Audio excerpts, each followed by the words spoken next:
Hola, ¿qué tal? Saludos a todas y a todos. Bienvenidos a este video educativo. Mi nombre es Jorge Ortega Camacho y soy estudiante del doctorado en Derechos Humanos y Investigación Oral que se imparte por la Universidad IEX. Estoy cursando el cuarto cuatrimestre y la asignatura que llevamos es Taller de Técnicas de Persuasión, Interrogatorio y Contrainterrogatorio, impartida por el doctor Rodrigo Castellanos Gómez. El día de hoy es 31 de agosto de 2025 y me da mucho gusto saludarlos. Vamos a desarrollar la actividad número 4, que tiene que ver con los alegatos de clausura en el juicio oral penal. Como antecedente tenemos tres actividades que están basadas en el mismo caso. En la primera actividad desarrollamos alegatos de apertura, en la segunda interrogatorio, en la tercera contrainterrogatorio y esta que sería nuestra cuarta actividad desarrollaremos alegatos de clausura. Todo ello lo hemos desarrollado mediante videos que ustedes pueden checar en mi página de YouTube para que puedan ver la continuidad de estas actividades. Y para empezar, vamos a decir cuál es el objetivo de nuestro video educativo. En este caso, vamos a explicar qué son los alegatos de clausura, su concepción y características, y lo vamos a seguir poniendo en práctica con un ejemplo real, es decir, la carpeta de investigación 008-102-12-02-2018 que nos proporcionó nuestro docente. En principio, pues digamos que los alegatos de apertura son aquellos argumentos que contienen mi teoría del caso ya acreditada según las pruebas que se desahogaron en la audiencia de juicio. Es decir, en esa audiencia ya corroboré los hechos fácticos que envuelven a mi asunto jurídico, que están subsumidos en ese derecho, en lo que nos marca la ley, y entonces ya le digo al juez o al tribunal cómo es que acredité mi teoría del caso. Va a ser entonces un resumen de lo que acreditamos en la audiencia y que corroboran mi teoría del caso. Asimismo, podemos decir que mientras en los alegatos de apertura prometimos que íbamos a acreditar esa teoría del caso y con qué pruebas lo íbamos a hacer, acá ya damos concluidos esos alegatos de apertura y lo que prometimos en los mismos los tenemos que demostrar cumplidos ya en este cierre. ¿Cómo los podríamos definir entonces? Como aquellas exposiciones finales que realizan las partes para persuadir al tribunal sobre la interpretación de los hechos y los medios de prueba según convengan los intereses de la parte que estoy representando. El fundamento va a estar en el artículo 399 del Código Nacional de Procedimientos Penales, que nos establece alegatos de clausura y cierre del debate. Concluido el desahogo de las pruebas, el juzgador que preside la audiencia de juicio otorgará sucesivamente la palabra al Ministerio Público, al asesor jurídico de la víctima o ofendido del delito y al defensor para que expongan sus alegatos de clausura. Acto seguido se otorgará al Ministerio Público y al defensor la posibilidad de replicar y duplicar. La réplica solo podrá referirse a lo expresado por el defensor en su alegato de clausura y la dúplica a lo expresado por el Ministerio Público o a la víctima o ofendido del delito en la réplica. Se otorgará la palabra por último al acusado y al final se declarará cerrado el debate. ¿Qué implica entonces nuestro alegato de cierre o de clausura? No solamente es establecer algún argumento que no tenga una base técnica o estratégica. Aquí lo debemos de ver como la última oportunidad de persuadir al juez antes de que emita la sentencia. Por lo tanto, dice ya aquí es un ejercicio argumentativo. Mientras en los alegatos de apertura no generábamos conclusiones, sino promesas, aquí sí llevamos a concluir qué y cómo, con qué pruebas demostramos lo que está dentro de nuestra teoría del caso. Aquí entonces sugerimos las conclusiones al tribunal respecto de qué valor probatorio le debe dar a la prueba que se derogó y por qué acreditan nuestros hechos que están subsumidos en el derecho. Entonces, aquí vamos a ensamblar todas las piezas del rompecabezas que hemos venido armando desde la presentación de la prueba. Es decir, ahorita le vamos a decir al juez cómo ese instructivo que le dimos para que leyera el caso en el alegato de apertura ya logró armar el rompecabezas y darle el rompecabezas armado para que él pueda analizar la prueba y lo que vio en el juicio desde nuestra perspectiva y nuestra teoría del caso. Lo que no debemos de hacer, o los no del alegato de clausura, es que no es cualquier cosa que se nos ocurra decir. Es algo que debemos de estructurar, de preparar y de establecer técnicas para establecerlo de una manera persuasiva y eficaz. No es la última y mágica oportunidad para salvar un mal juicio. Si mi juicio no estuvo bien elaborado, no supe interrogar, contrainterrogar, desahogar mi prueba, por mucho que yo haga un excelente alegato de cierre, no voy a poder salvar ese juicio. Es acerca de la prueba, no de sentimentalismos ni tratar de convencer. Recordemos, de conmover. Recordemos que a quien tenemos enfrente es a un tribunal experto en derecho y que lo debemos de convencer con la razón y con hechos acreditados, no únicamente con sentimentalismos o cuestiones subjetivas. También trata, o cabe de rescatar aquí, que en nuestro alegato de cierre no vamos a poder introducir hechos o pruebas que nos hubieran desahogado en la audiencia de juicio. De igual forma, no podemos hacer afirmaciones sin sustento probatorio. Aquí ya le debemos de demostrar al tribunal cómo probamos nuestros hechos. Tampoco vamos a repetir nuestro alegato de apertura sin considerar lo sucedido en el juicio. ¿Por qué? Porque aquí lo que vamos a hacer es a dar conclusiones. Aquí, ¿cuál va a ser el contenido del alegato de cierre? Vamos a tratar de explicar cuáles son las posiciones fácticas, es decir, los hechos que acreditamos y con qué prueba. Vamos a establecer por qué con esa prueba acreditamos esas posiciones fácticas y por qué esa prueba es más creíble que otras que pudieran ser inconsistentes a las mismas. Vamos a tratar de establecer cómo esas proposiciones fácticas son consistentes con otras también acreditadas y cómo en su conjunto demuestran nuestra teoría del caso. Es decir, cómo esas pruebas subsumidas en los hechos acreditan también el elemento jurídico de nuestra teoría del caso. Vamos también a poder decir que tenemos que utilizar un lenguaje sencillo, no solamente emocional o subjetivo, sino persuasivo, con ideas claras que demuestren nuestras proposiciones fácticas, porque al final de cuentas nuestro alegato de cierre también forma parte de nuestro debido proceso. Las características es que debe ser claro y directo, darle al juzgador este proyecto de sentencia que está buscando y hacerlo conforme a mi teoría del caso. Vislumbrarle al juzgador, darle luz de cómo debe de resolver. Y bueno, no es tampoco momento de agradecer o muestras de cortesía a los jueces. Debemos de ser directos en nuestro planteamiento y debemos de preguntarnos qué es lo que tengo para decirle a estos jueces sobre lo que ellos ya vieron, los que ya saben, y que valga la pena escucharlo, ¿no? En lugar de que ellos se queden con su propio mapa, con sus propias percepciones, nosotros tratar de persuadirlos. El contenido es mi teoría del caso ya acreditada, ya demostrada, debe de tener un aura de credibilidad, de argumentatividad, sacar conclusiones de la prueba, de qué valor probatorio se le debe dar, cómo la debe interpretar ese juez. Deben de tener coherencia lógica y resulta útil, nos los comenta Beiteman en su libro Juicio Oral Prueba, Beiteman y Duche, comenzar nuestro proceso de razonamiento de adelante hacia atrás. Es decir, puede ser que iniciemos desde las conclusiones hasta la prueba.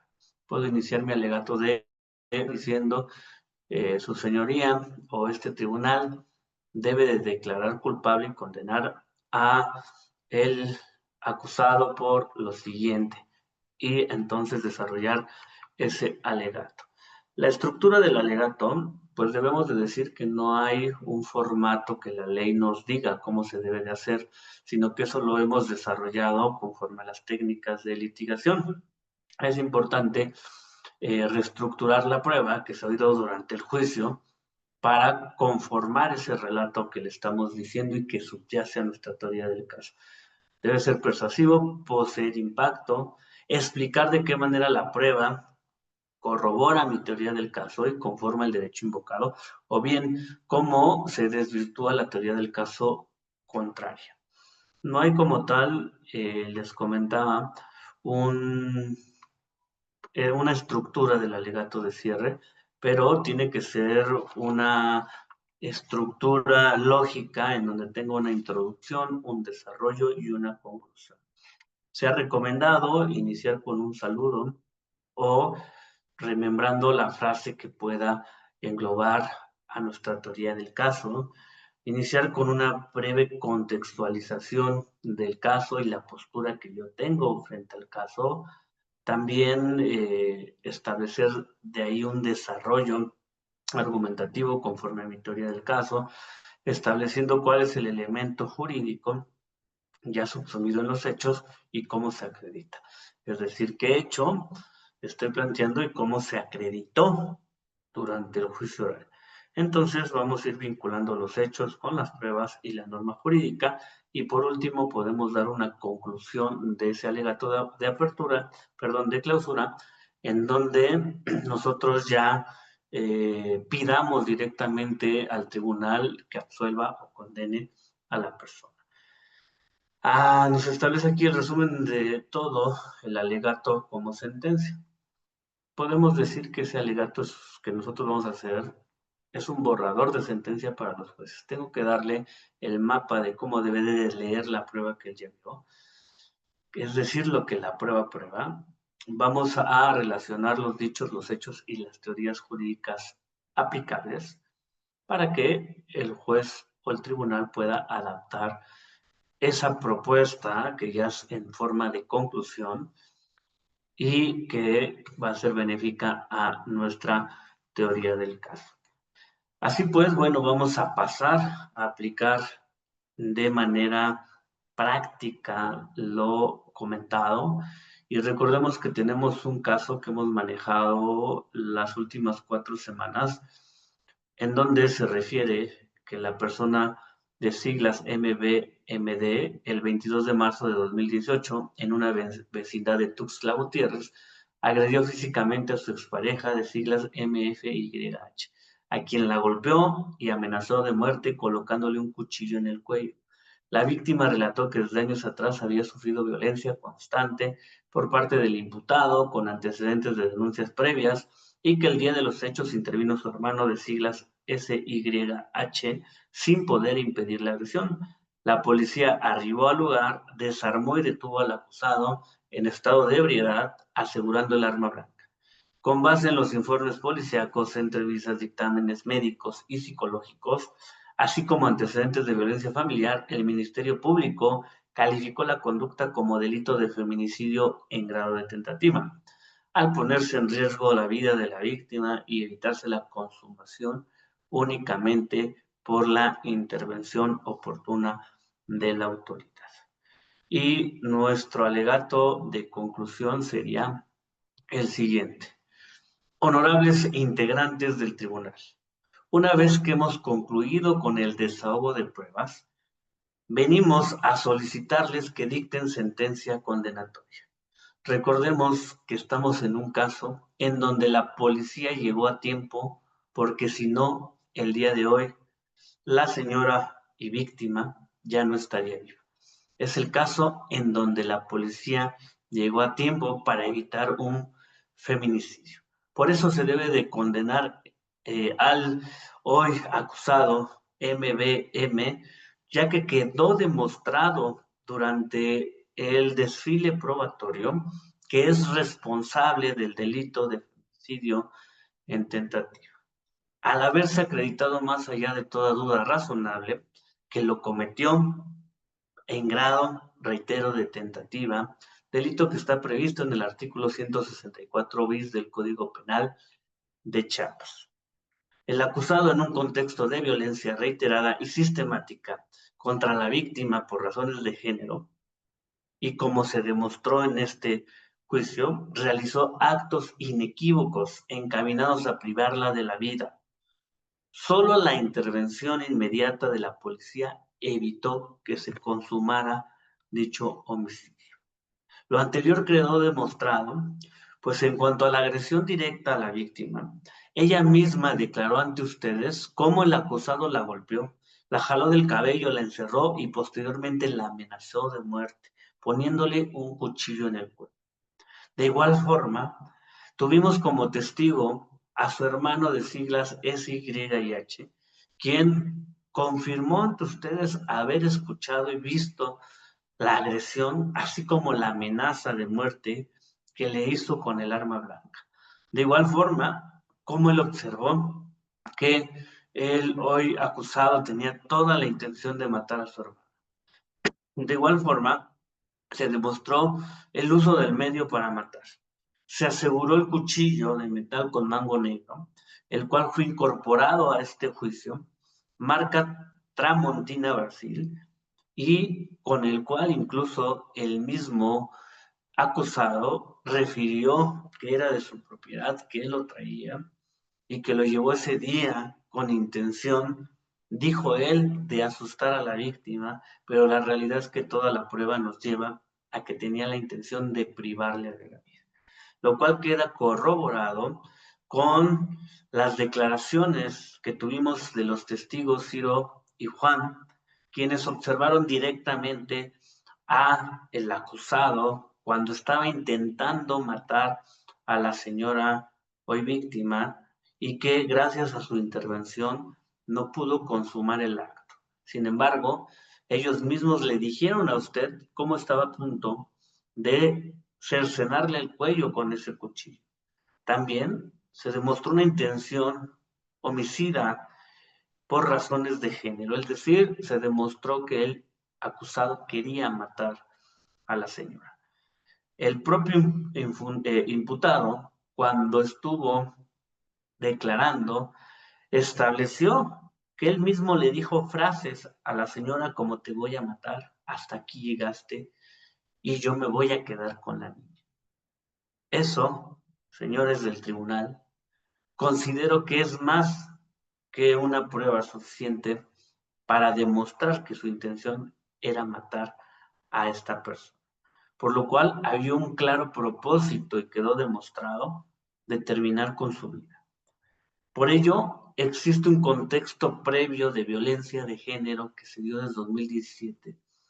Golpes que, como lo dijo el perito en medicina legal, casi causan que la víctima perdiera el ojo. Agresiones reiteradas, amenazas y la propia declaración del acusado diciendo que él le dijo que era su último día y que hasta aquí había llegado.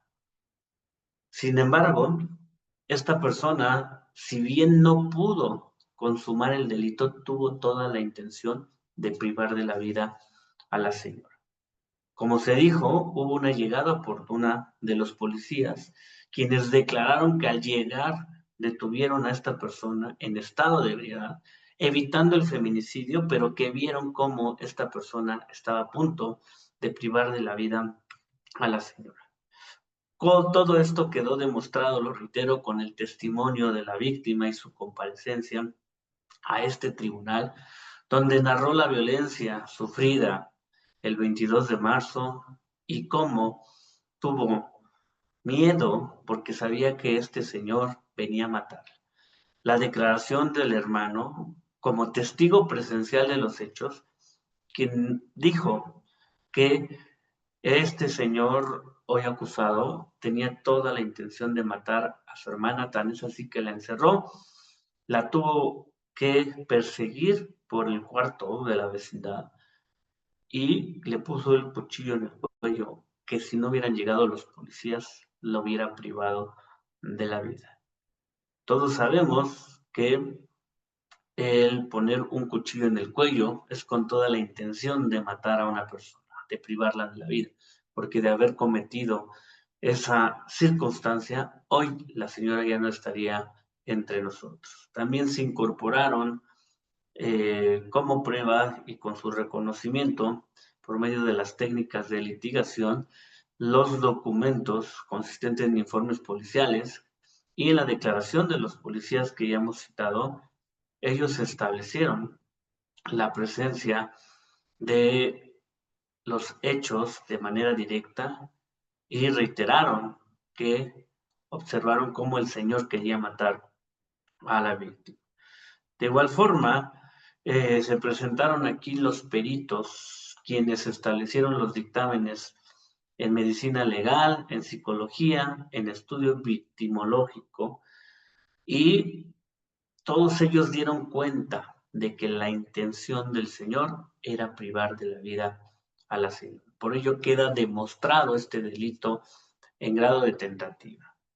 De igual forma, podemos decir que se incorporaron por medio de las técnicas correspondientes y ante ustedes quedó demostrado con el acta de aseguramiento, cadena de custodia y dictamen fotográfico, la existencia y uso del cuchillo. Y señores del tribunal, ¿qué más indicio queremos que la demostración efectiva de que este individuo deseaba matar a la señora que un cuchillo?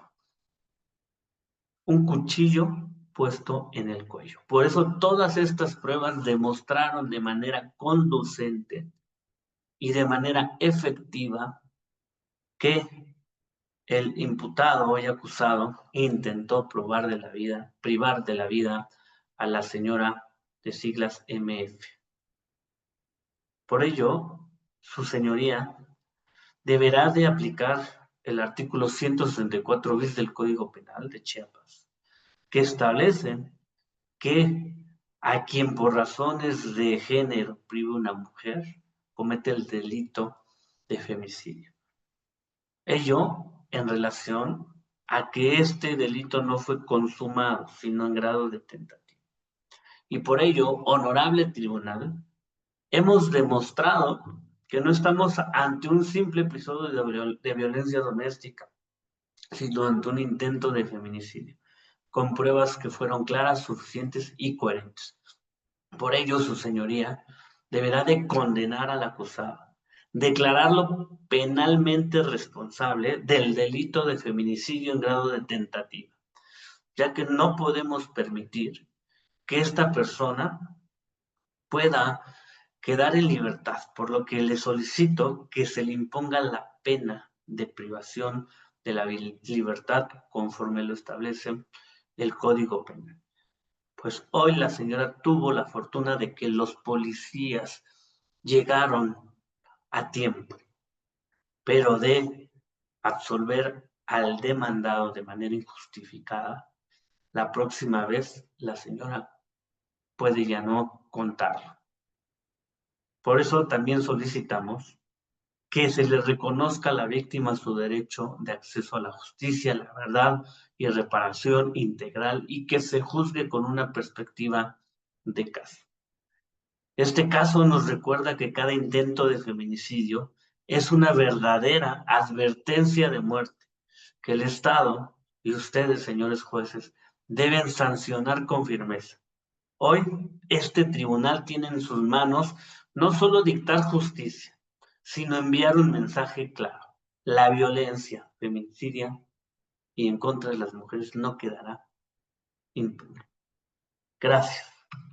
Aquí, bueno, tendríamos un ejemplo de un alegato de clausura y lo que podríamos concluir en este video educativo, que la teoría del caso siempre va a venir enfocada a todas y cada una de las etapas de nuestro proceso y que en específico los alegatos de cierre son de suma importancia para darle ese resumen de lo que pasó en el juicio, de cómo acreditamos nuestra teoría del caso y cómo comprobamos lo que prometimos en nuestros alegatos de apertura.